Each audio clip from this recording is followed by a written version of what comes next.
नमस्कार, मैं वीरेंद्र कुमार अधिवक्ता। सभी दर्शकों श्रोताओं को मेरा प्यार भरा नमस्कार, सत श्री अकाल, जोहार। और आप सभी देशवासियों, दर्शकों, श्रोताओं को यूट्यूब के मेरा चैनल रियल नॉलेज पर स्वागत है। और आज मैं पुनः आप लोगों के समक्ष एक संक्षिप्त चर्चा लेकर उपस्थित हूँ। और आज का चर्चा का विषय है सामाजिक परिवेश। तो सामाजिक परिवेश पर चर्चा की शुरुआत करने से पहले थोड़ी बातें समाज विषय पर कर लेना जरूरी है। तो समाज क्या है, पहले हम यह जानें। समाज मनुष्यों द्वारा निर्मित एक संगठन है। मनुष्य द्वारा निर्मित यह संगठन मनुष्य अपनी आवश्यकताओं को पूर्ति करने के लिए तथा अपनी स्वभावगत विशेषताओं के अनुकूल यह सामाजिक संगठन का निर्माण करता है। अरस्तु ने कहा था, मनुष्य के अस्तित्व प्रदान करने के लिए तथा अस्तित्वमान बनाए रखने के लिए तथा उत्तम जीवन के प्राप्ति के लिए समाज एक महत्वपूर्ण संगठन होता है। अर्थात हम यूँ कहें कि मनुष्य को अस्तित्व प्रदान करने तथा अस्तित्वमान बनाए रखने में समाज की अहम भूमिका होती है। हम ये कहें कि समाज ही मनुष्य को अस्तित्व प्रदान करता है तथा इसे अस्तित्वमान बनाए रखता है। समाज द्वारा ही मनुष्य को अस्तित्व प्रदान किया जाता है और मनुष्य को अस्तित्वमान बनाए रखने का काम भी समाज ही करता है। दो प्राणी मिल करके किसी इंसान को उत्पत्ति करते हैं और ये दो प्राणी फिर ये समाज ही उसे उनकी आवश्यकताओं को पूर्ति करते हुए उसे अस्तित्वमान बनाए रखते हैं। मनुष्य स्वभाव से भी एक सामाजिक प्राणी है। मनुष्य स्वभाव से सामाजिक प्राणी है। मनुष्य स्वभाव के अनुकूल समाज में ही रह सकता है, समाज पर ही आश्रित है। समाज से बाहर मनुष्य का अस्तित्व कायम रहना असंभव है। तो कहने का मतलब है, मनुष्य एक सामाजिक प्राणी है और अपने समाज में ही अपने को वह पूर्णता प्राप्त करता है। यानी मनुष्य ठीक उसी प्रकार हमारे शरीर के एक अंग के भांति है। मनुष्य हमारे समाज का एक अंग है। ठीक उसी प्रकार जैसे शरीर का हमारा कोई अंग होता है, जैसे हाथ, पैर, नाक इत्यादि, ठीक उसी प्रकार मनुष्य भी समाज का एक अभिन्न अंग है और समाज में रहकर ही वह अपनी पूर्णता प्राप्त करता है। यानी अपने उद्देश्यों को वह पूर्ण करता है, अपने मकसद को वह सिद्ध करता है। तो अपनी मकसद को सिद्धि करने के लिए, प्राप्त करने के लिए मनुष्य को समाज में रहना आवश्यक होता है और मनुष्य को इस दृष्टि से समाज पर आश्रित एक सामाजिक प्राणी, एक स्वाभाविक रूप से एक सामाजिक प्राणी और अपनी आवश्यकता के पूर्ति के लिए एक सामाजिक प्राणी माना गया है। अर्थात हम संक्षिप्त में कहें, एक वाक्य में कहें तो मनुष्य अपनी अस्तित्व कायम रखने तथा अपने खुद को अस्तित्वमान बनाए रखने में समाज की अहम भूमिका होती है।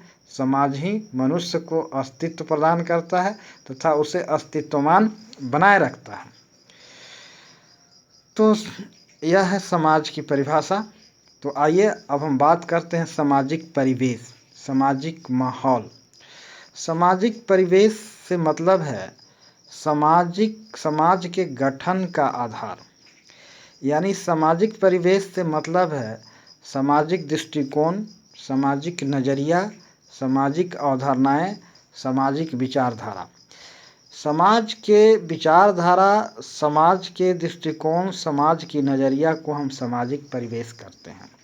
जब हम समाज को पर्सनिफिकेशन करेंगे, मानवीयकरण करेंगे और हम समाज को एक मनुष्य मान लें, तो समाज रूपी मनुष्य के विचारधारा, उसकी दृष्टिकोण, उसकी नज़रिया, उसके मंतव्य, उसकी अवधारणाएं, ये सामाजिक परिवेश कहलाता है।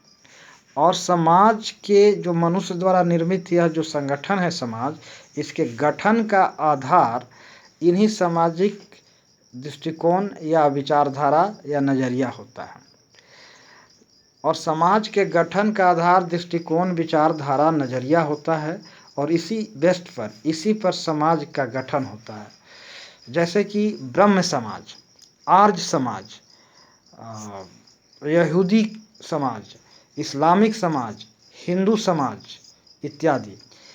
ये समाज के गठन का आधार है एक सर्टेन, एक निश्चित विचारधाराएं, एक निश्चित मंतव्य, एक निश्चित दृष्टिकोण समाज के गठन का आधार होता है।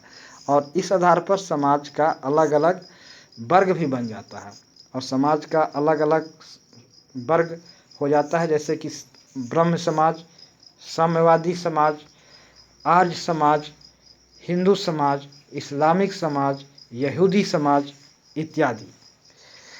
तो सामाजिक परिवेश का मतलब है जिन आधार पर समाज गठन हो, जिन आधारों पर, जिन मान्यताओं पर, दृष्टिकोण पर, नज़रिया पर समाज का गठन होता है, जो गठन का आधार होता है, वही उसका सामाजिक परिवेश कहलाता है। यानी हम एक शब्द में यह कहें कि यदि हम समाज को मानवीयकरण करें, पर्सनिफिकेशन करें, तो समाज रूपी मानव के जो विचारधारा होगी, जो दृष्टिकोण होगा, जो नज़रिया होगा, जो अवधारणा होगा, उसे ही हम सामाजिक परिवेश नाम देंगे। अब इस आधार पर समाज के भी अलग अलग वर्ग बन जाते हैं, तरह तरह के समाज बनते हैं और एक विचारधारा के लोग का एक अलग समाज होता है। ठीक उसी प्रकार दूसरे विचारधारा के लोग का, दूसरी प्रकार की मान्यताओं के लोग का, दूसरे संस्कृति के लोग का एक दूसरी समाज होता है। एक संस्कृति के मानने वाले लोगों का एक अलग समाज होता है। ठीक उसके विपरीत उससे भिन्न संस्कृति, दूसरे संस्कृति को मानने वाले लोगों का एक अलग समाज होता है। एक विचारधारा वाले लोगों का एक अलग समाज होता है। ठीक उसके विपरीत एक दूसरे तरह के विचारधारा वाले लोगों का, दूसरे तरह की अवधारणा, मंतव्य रखने वाले लोगों का एक अलग समाज होता है। तो हम जिस किसी भी समाज में रह रहे होते हैं, जिस किसी भी सामाजिक परिवेश में रह रहे होते हैं, उस सामाजिक परिवेश का हमारा व्यक्तिगत जीवन पर बहुत गहरा असर पड़ता है। मनुष्य के व्यक्तित्व के निर्माण में सामाजिक परिवेश का बहुत गहरा असर होता है। जब बच्चा जन्म लेता है तो अपने आप सामाजिक परिवेश के अनुकूल अपने को ढाल लेता है, एडजस्ट हो जाता है। फिर उसे उसी सामाजिक परिवेश में अपने को समायोजित करने में वह सक्षम होता है। और जब कभी भी उस इंसान को किसी दूसरे सामाजिक परिवेश में समायोजन करने का जब कभी भी मौका मिलता है, तो दूसरे सामाजिक परिवेश में समायोजन करने में उसे असहज महसूस होता है, कठिनाई महसूस होता है। क्योंकि मनुष्य जिस किसी भी सामाजिक परिवेश में पल बढ़ रहा होता है, जिस किसी भी सामाजिक परिवेश में जी रहा होता है, उस सामाजिक परिवेश का उसके जीवन पर बहुत गहरा असर होता है और वह खुद को उसी सामाजिक परिवेश के अनुकूल अपने को समायोजित कर लेता है, एडजस्ट कर लेता है। फिर उस प्रकार के सामाजिक माहौल से भिन्न सामाजिक माहौल में जीना उसके लिए ज़्यादा मुश्किल और कठिन और असहज हो जाता है। तो सामाजिक परिवेश जो सबके लिए उपयुक्त होगा, उस समूच मानव जाति के लिए उपयुक्त होगा, वैसे सामाजिक परिवेश का निर्माण करने के लिए एक उपयुक्त, उन्नत, सर्वोत्कृष्ट, एक उन्नत और उत्कृष्ट समाज के निर्माण करने में विचारधारा की अहम भूमिका होती है, दृष्टिकोण की अहम भूमिका होती है, नज़रिया की अहम भूमिका होती है। और यह दृष्टिकोण और नज़रिया सत्य के अन्वेषकों द्वारा निर्मित चिंतन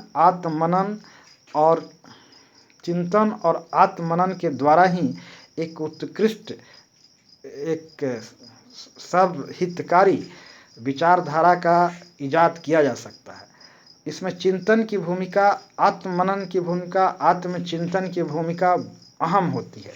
एक उत्कृष्ट समाज के गठन में, एक उत्कृष्ट समाज के गठन यानी एक उत्कृष्ट विचारधारा, एक उत्कृष्ट मंतव्य, एक उत्कृष्ट दृष्टिकोण के आधार पर एक उत्कृष्ट, एक उत्तम समाज के गठन में चिंतन की, आत्मचिंतन की, विश्लेषण की अहम भूमिका होती है।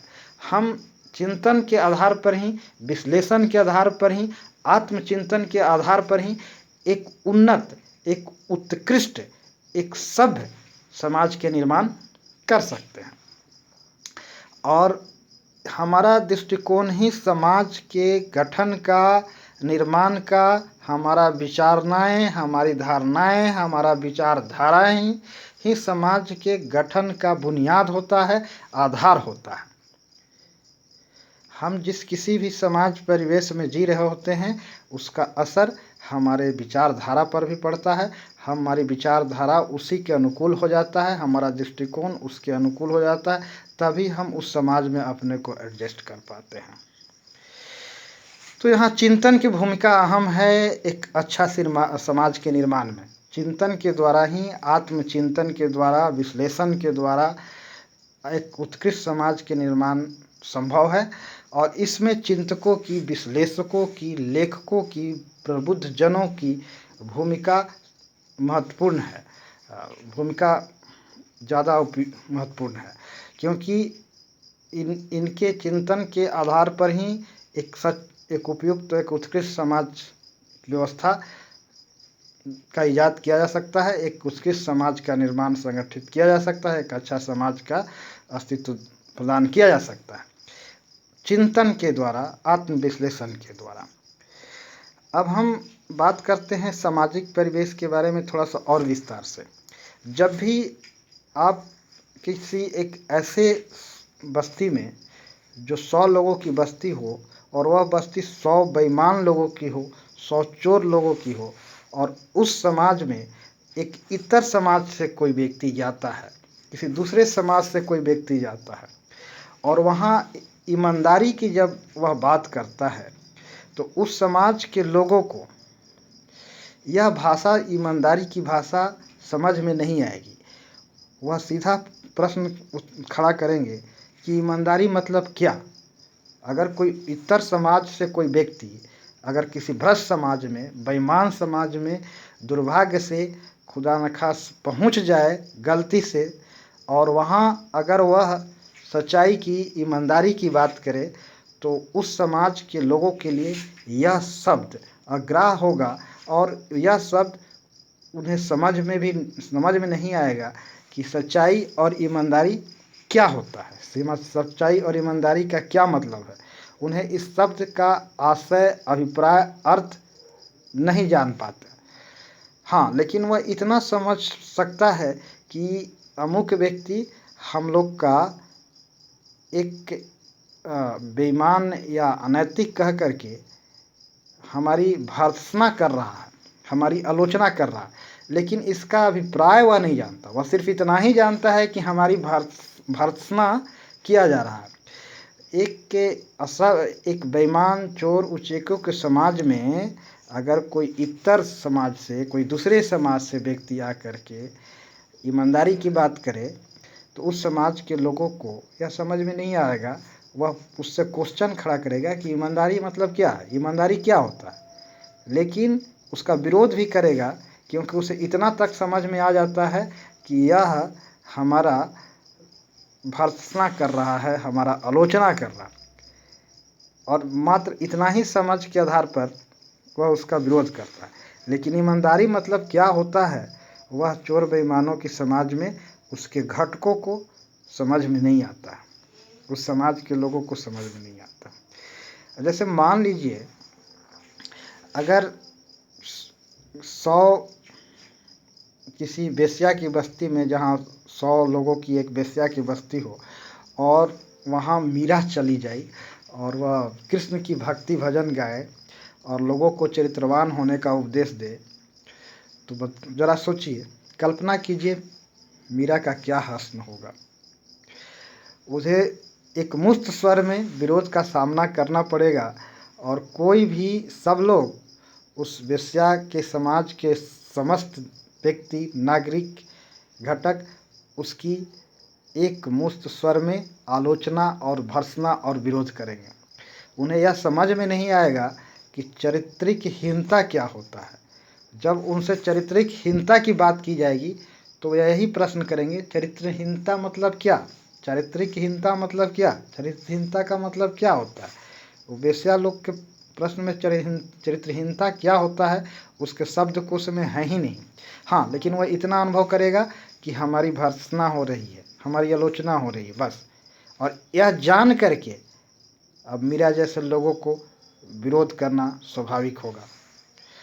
और अगर गलती से आप किसी बेईमान या चोर या किसी चरित्रहीन कहें लोगों की समाज में किसी स्त्री की या किसी पुरुष की भर्त्सना उस समाज के मुखिया से करने जाएंगे, तो वो मुखिया भी को यह बात समझ में नहीं आएगा कि यह क्या कंप्लेन लेकर के आया है।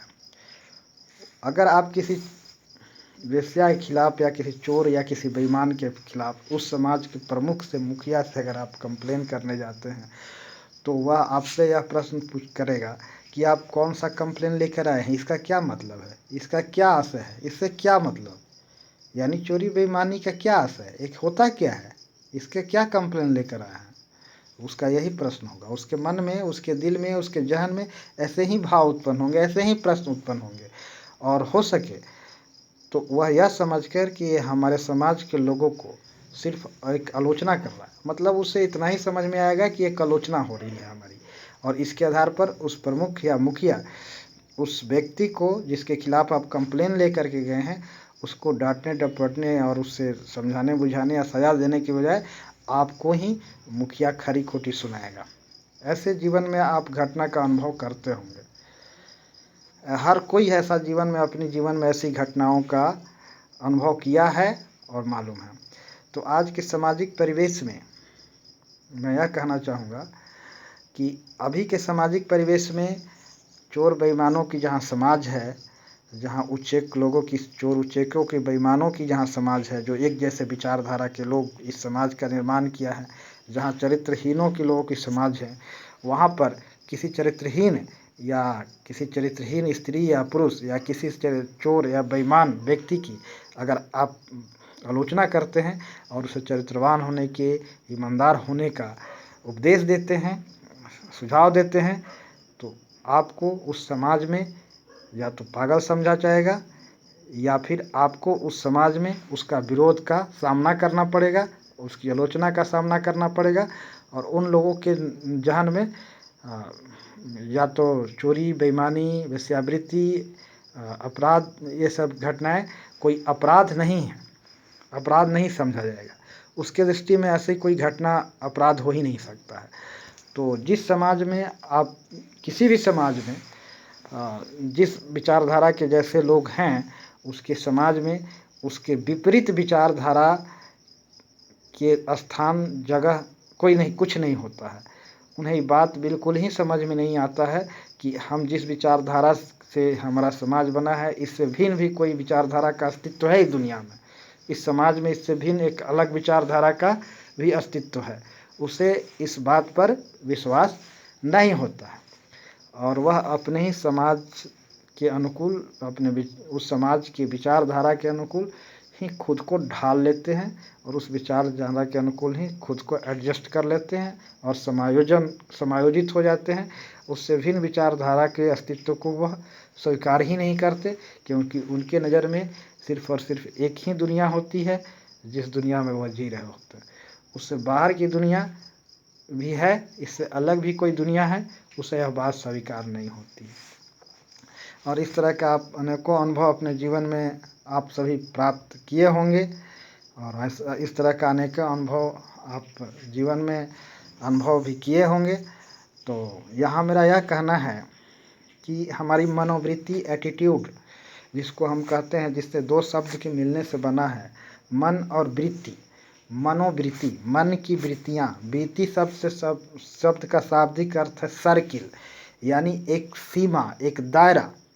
सर्किल एक वृत्त, एक सीमा, मन द्वारा निर्मित एक सीमा, एक दायरा, जिसके भीतर हमारा मन विचरण करता है, जिसके भीतर हमारा मन चलता है, नाचता है, उसी का नाम हम मनोवृत्ति देते हैं।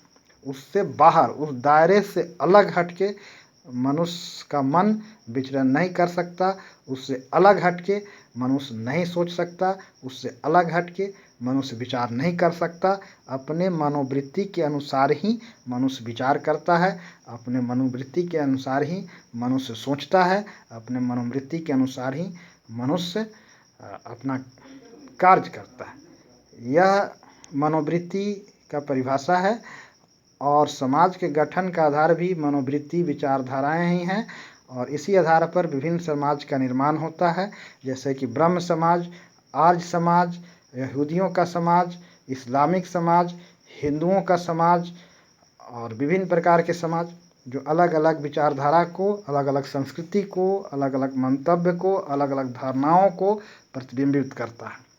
तो मेरा यहाँ संक्षिप्त में मैं यह कहना चाहूँगा कि आज के सामाजिक परिवेश में, सामाजिक माहौल में कुछ हमारा समाज में चोरी, बेईमानी, भ्रष्टाचार, चारित्रिकहीनता पर गठित समाज में अगर कोई ईमानदारी की बात करे और चारित्रिक उत्थान की बात करे तो वहाँ सर्वस्व विरोध, एक मुश्त विरोध का सामना करना पड़ेगा और ईमानदारी और चारित्रिक उत्थान की बात करने वाले लोगों को बेवकूफ़ नासमझ भी समझा जा सकता है।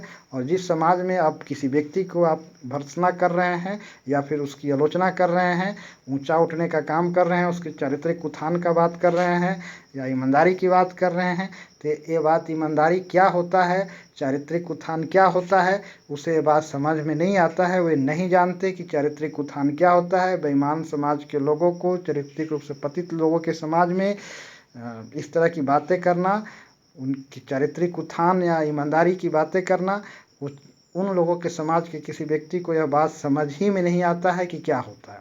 अगर आप उस समाज के मुखिया के पास आप कोई कंप्लेन लेकर जाते हैं तो समाज के मुखिया भी उसी विचारधारा का होता है, उसे यह बात समझ में नहीं आता है, वह जानता नहीं है कि ईमानदारी का क्या मतलब है, सच्चाई का क्या मतलब है, चारित्रिक उत्थान का क्या मतलब है।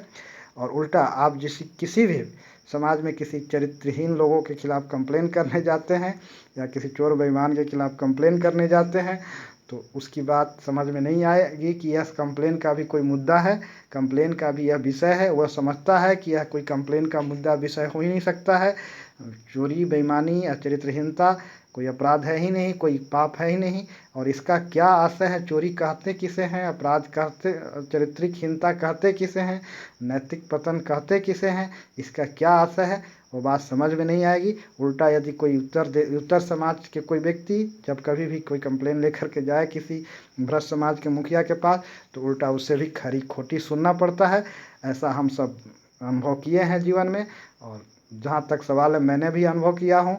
मैं भी एक चरित्रहीन व्यक्ति के खिलाफ उसके ही समाज में कंप्लेन लेकर गया था, एक चरित्रहीन व्यक्ति के खिलाफ, एक बेईमान के खिलाफ।